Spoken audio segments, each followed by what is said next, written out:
What if the person you're trying to become is already inside you, quietly waiting for one small switch? In this video, we pull back the curtain on Discover the Better Self secret and reveal the exact mindset shifts, tiny daily rituals, and decision hacks that real people used to stop surviving and start thriving. You'll get honest, practical steps, not motivational fluff, that you can apply today to change what you choose, whom you trust, and how your life adds up month after month. Chapter 1. The first small switch that changes everything. Imagine for a moment that your life is a garden and every small choice is a seed. Some seeds sprout weeds, others grow fruit-bearing trees. The very idea of discovering your better self begins with a tiny seed, a small switch that looks insignificant till it multiplies into habit and then character. This chapter opens with that simple truth and then moves into practical ways to find the switch inside your daily routine. The story begins with Lena, who believed that big goals required dramatic actions, sudden breakthroughs, and heroic willpower. She tried sprint diets, intense productivity weeks, and motivational rallies, but always returned to the same patterns. What she missed was the role of micro-choices. Lena changed one tiny thing, 30 seconds at a time. She started a one-sentence morning intention that required no motivation to complete. Each morning, she wrote a single line about how she wanted to show up. That one line did not rearrange her life overnight, but it slowly became a compass for tiny decisions. When offered an easy distraction, she asked if the choice aligned with her sentence. When a conversation tempted her into gossip, she remembered the line and stepped back. The chapter explains the mechanics. Your brain does not rewire through massive disruptions most of the time. It rewires through repeated micro-decisions that accumulate into identity. The book names 3 practical micro-switches you can test right now. The first is the morning sentence, tiny and repeatable. The second is the 1-minute reset that neutralizes emotional reactions before you act. The third is the weekly inventory, where you note 2 moments you chose well and 1 small course correction. Each practice is simple, non-shameful, and designed to be sustainable. The author emphasizes curiosity over condemnation. If you fail to follow a morning sentence one day, the remedy is not moralizing, but to notice what triggered the drift and to adjust the environment. Lena discovered that leaving her phone on the bedside table made the morning sentence a dim whisper. She moved the phone across the room and the sentence surfaced more reliably. The chapter also explains how to identify your lever. Not all micro-switches matter equally. Choose one that intersects with your greatest friction. If you are distracted by social media, your switch should change the input. If you suffer from rumination, your switch should alter the pause before speaking. The chapter ends with a practical test you can run for 7 days. Pick one micro-switch and commit to it, no matter how small. At the end of the week, journal what changed in your decisions, mood, and energy. The objective is not perfection. The objective is evidence. When you watch small changes produce real effects, you begin to trust the process. That trust is the beginning of lasting transformation because it removes the fantasy of overnight overhaul and replaces it with the quiet work of becoming. Chapter 2. Rewriting your daily story with tiny rituals. People often imagine transformation as a single cinematic moment, but most inner change is prose, not cinema. This chapter teaches you to compose that prose deliberately by creating micro-rituals that guide behavior without dramatic effort. The author introduces the concept with a vignette about Jamal, who felt scattered between competing priorities and who longed for coherence. He experimented with tiny rituals that required almost no energy, yet signaled to his nervous system that a different mode was beginning. He created a 2-breath cue before any decision that mattered. 2 breaths became a tiny ritual that cleared the headline noise long enough to choose with intention. The chapter explains why rituals work scientifically. Rituals provide predictable cues that reduce the cognitive load of deciding. They automate beginnings and endings so less willpower is needed. Instead of negotiating whether to start or stop, the ritual triggers movement. The book provides a taxonomy of rituals. There are entry rituals that prepare you to begin, anchor rituals that maintain momentum, and exit rituals that close the loop and prevent rumination. Entry rituals can be as small as touching a pen, taking 2 breaths, and reading a 1-line intention. Anchor rituals might be a 30-second check where you name the next physical step in a project. Exit rituals could be a short review where you note 1 win and 1 lesson. Each ritual is deliberately minimal so it becomes repeatable even on low-energy days. The narrative walks you through designing rituals for specific goals like creative work, relationship repair, and health. For relationships, the ritual might be a nightly 1 sentence of appreciation. For creativity, it might be a 5-minute warm-up where you write a nonsensical sentence to dislodge perfectionism. For health, it might be a 2-minute movement that resets energy. The author emphasizes iteration. Rituals are experiments, not religion. The initial design may fail because context matters. Jamal found his morning ritual worked at home, but not on travel days, so he created a travel variant that fit his constraints. The chapter also addresses resistance. Often we avoid rituals because they feel artificial. The remedy is to start with a ritual that links to immediate pleasure. If the anchor ritual provides a small, real reward, it stabilizes repetition. The chapter offers a simple template for building a ritual. Pick a trigger, pick a tiny action, pick a tiny reward, test for 7 days, and then adapt. By the end, you will see how rituals dissolve the tyranny of grand decisions and replace them with a reliable sequence that produces steady growth. Chapter 3. The hidden power of language and inner dialogue. Words shape action more than we realize because the language we use about ourselves becomes a script we follow. This chapter explores how small shifts in inner dialogue move you toward a better self. The author begins with Maya, who described herself as someone who procrastinates.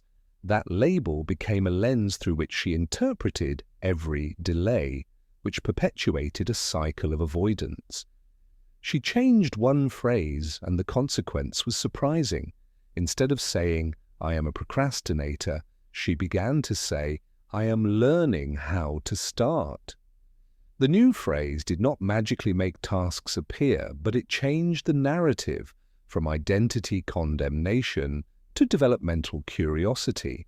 The chapter unpacks the mechanics of self-phrases and gives practical replacements.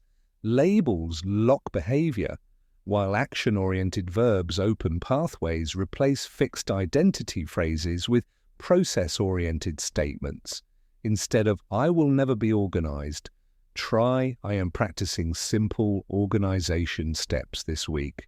The author explains the neuroscience behind self-talk. Language directs attention, and attention changes neural pathways through repetition. The chapter provides conversational scripts you can use aloud to reframe temptation, failure, and feedback. When you catch yourself in a spiral of negative self-talk, use a short 5-word interruption phrase and then restate a learning-based sentence, the book also explores how public language matters. The way you describe your ambitions to others influences your commitments. Chapter 4. Small environments, big results. You do not change in a vacuum. Your surroundings prod you toward certain choices with subtle cues. This chapter maps how to design micro-environments that make better choices the default.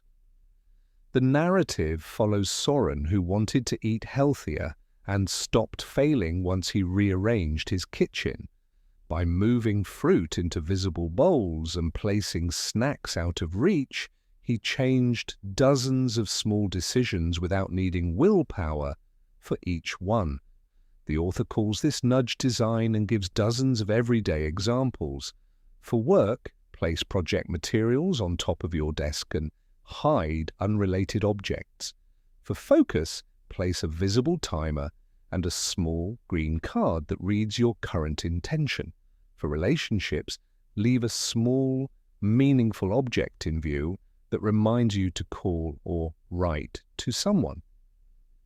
The chapter also discusses social environment. Who you spend time with predicts the habits you will form, because social norms create strong implicit incentives. The author recommends choosing a small accountability partner and designing joint rituals that make consistency easier. Soren joined a weekend walking group that made daily movement a social default. Chapter 5. The practice of small, consistent action. Big goals are earned by small daily choices, and this chapter centers on consistency as the engine of transformation. It opens with Nora, an amateur musician who wanted to improve but felt overwhelmed by the idea of long practice sessions. She committed to 20 minutes a day and recorded every session. That simple habit produced visible improvement within weeks and a new sense of identity. The chapter dissects why small, consistent action works. First, frequency compounds. Regular short practice builds neural skills without producing burnout. Second, visible tracking provides feedback and motivation. Recording progress, even minimally, creates a chain that people do not like to break. Third, low-friction wins reduce cognitive load. Nora found 20 minutes sustainable because the threshold was low, which meant starting was easy and momentum followed. Chapter 6. The Courage to Change. Small things and win big. Change often looks heroic in stories, but in life it begins with one small brave act, repeated until it becomes the new normal. In this chapter we meet Karim, who was stuck in a loop of wanting change without risking embarrassment or failure. He believed transformation required grand gestures, public declarations, or dramatic life rearrangements. The secret, he discovered, was far less theatrical and far more sustainable. He began with a tiny public commitment that felt safe. He told one trusted friend that he would practice a single new behavior for 7 days and asked that friend to check in with a single question each evening. The vulnerability of announcing a small habit made it real without turning it into a spectacle. The chapter explores how courage and humility combine to make change possible. Courage is not an absence of fear. It is the willingness to act in spite of it and to accept small failures without collapsing the experiment. Humility keeps the ego from turning a tiny step into either a moral triumph or an indictment. The author provides practical strategies for cultivating this balanced courage. One is the concept of low-stakes bravery, where you intentionally practice a modest, uncomfortable action that grows your tolerance for risk, such as initiating a short, difficult conversation, sharing a draft of work with a peer, or trying a new morning ritual in public. Another strategy is staged exposure, where you gradually increase the difficulty of the action in manageable increments so the nervous system adapts instead of panicking. The narrative emphasizes iteration and repair. Karim learned to treat setbacks as data rather than verdicts. When he missed a day, he did not shame himself. He logged the reason, adjusted the context, and resumed. Over months, these micro-corrections accumulated into sustained new patterns and a new sense of identity. The chapter also highlights the role of social design in courage. Find a person or small group that models the kind of steady, modest risk-taking you want to emulate and create a simple accountability architecture with them. The author warns against two common pitfalls that sabotage courage.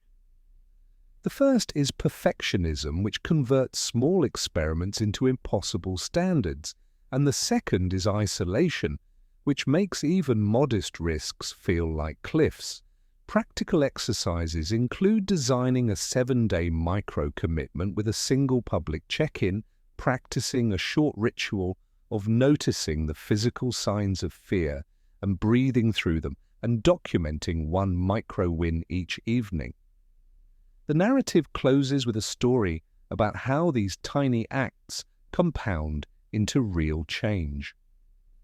A year after his first modest experiment, Karim had rewritten his calendar, his relationships, and his internal voice, not through heroic overhaul, but through persistent, humble acts that required courage only a little at a time.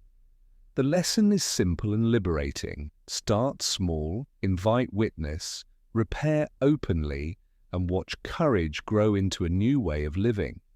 Chapter 7. The discipline of choosing what to keep and what to lose. Most people think discipline is only about what to adopt, when the unknown part of discipline is equally about letting go. This chapter centers on the critical practice of selective subtraction, the art of deciding what to remove from life to create space for what matters. The story follows Aisha, who was overwhelmed by commitments that once served her, but no longer did. She feared that saying no would be interpreted as failure or ingratitude, so she accumulated good things until nothing important fit.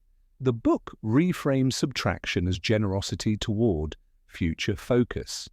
Saying no is not a rejection of people, but an invitation to give more to the priorities that deserve deep attention. The chapter introduces a practical method called the retention audit. Start by listing everything consuming your time this week, and then ask a single question for each item. If this disappeared tomorrow, how would my life improve in terms of focus, energy, and meaning? The answer is rarely binary, but it reveals low-value noise and high-value signal. Aisha used the audit to remove 2 recurring meetings that provided little progress, but consumed emotional bandwidth, and 1 volunteer role she accepted out of obligation. The discipline of subtraction is illustrated as a muscle you train slowly. Begin with temporary pauses rather than permanent cancellations to test the effect. The author also warns about emotional friction. Letting go can trigger guilt, social friction, and an identity recalibration that must be managed with care. Tools include scripted decline phrases that preserve relationships and a short transition plan for responsibilities to avoid harm. The narrative explores boundary economics too. High commitments demand high energy and attention. When your capacity is finite, the wise choice is to reduce commitments rather than to reduce quality. The chapter offers rituals for clarity, such as a monthly 30-minute zero-based calendar review that asks you to justify each weekly item as if you were earning it anew. Another practice is seasonal pruning, where you intentionally scale back for a quarter to test what emerges with fewer obligations. The author champions compassionate subtraction, remove what drains, add what nourishes, and communicate changes with kindnesses. The story ends with Aisha finding new depth in old relationships and more creative time after pruning her schedule. Her initial fear of social cost dissipated as people adjusted, and as her increased presence in fewer domains produced more meaningful contributions. This chapter reframes discipline as the wisdom to hold less, so you can hold what matters more fully. Chapter 8. The role of curiosity in becoming better than you were yesterday.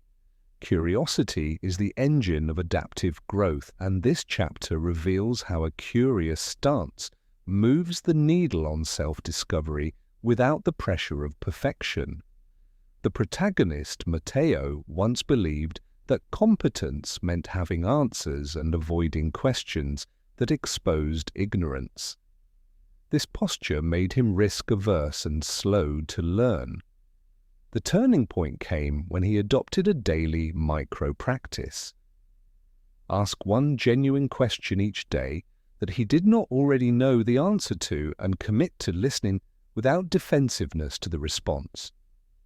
That small change transformed his learning trajectory because it replaced the need to prove with the desire to understand.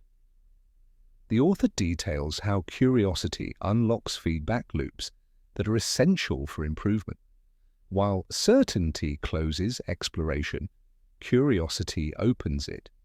Practical methods described include the 5-minute wonder, where each day you deliberately explore an obscure idea without agenda. The conversation pivot, where you turn a defensive statement into a question to invite insight. And the mistake interview, where you ask trusted peers what you missed and what to improve. Curiosity also serves as an antidote to shame. When you approach your weak spots with inquiry rather than with judgment, you create a safer psychological field for experimentation. The chapter discusses institutional curiosity and how teams that normalize asking genuine questions outperform teams that hide uncertainty. Stories of companies that adopted daily curiosity prompts show higher innovation rates and happier employees because people felt permitted to explore boundary ideas without immediate sanction. The social mechanics of curiosity are also practical. Practice asking open-ended questions, listen with the intent to reframe your own thinking, and suspend immediate rebuttal. The chapter concludes with micro-challenges that scaffold curiosity, such as a weekly learning sprint and a monthly humility audit where you list 5 things you discovered because you asked and listened. Curiosity becomes not merely a trait, but a discipline you can train and a cultural habit you can cultivate. The payoff is profound. You learn faster, you adapt earlier, and you become steadily closer to a better version of yourself because you choose discovery over defensiveness. Chapter 9. The Quiet Power of Gratitude and its Surprising Effect on Momentum. Gratitude is often dismissed as sentimental, but this chapter reframes it as a kinetic force that changes motivation, resilience, and the quality of attention. The story follows Noor, who felt stalled despite visible progress because success lacked internal meaning. She began a simple nightly practice of naming 3 precise things that went well that day and why they mattered. The specificity mattered. Instead of listing generic items, she described small moments and the causes behind them, which deepened her sense of agency and connection. The practice shifted her perception from scarcity to sufficiency, and this cognitive reorientation had immediate effects on momentum. Grateful attention reduces rumination, which otherwise consumes cognitive bandwidth and energy. The author explains the science behind gratitude practices, showing that focusing on small wins increases dopamine in a way that encourages repetition without the volatility of external rewards. Chapter 10. Becoming Your Own Guide and a Short Conclusion. The final chapter synthesizes the book's lessons into a coherent practice for lifelong growth by teaching you how to become your own wise companion. The narrative begins with a scene of 3 people who adopted the book's micro-practices over a year, and how their inner lives shifted from chaotic reaction to deliberate design. The essentials are explained as a compact routine. Begin each day with a single-sentence intention, perform a small ritual to enter work, track one tiny action toward your priority, and close the day with a brief review that notes progress and plans one corrective step. The author emphasizes the iterative nature of self-guidance.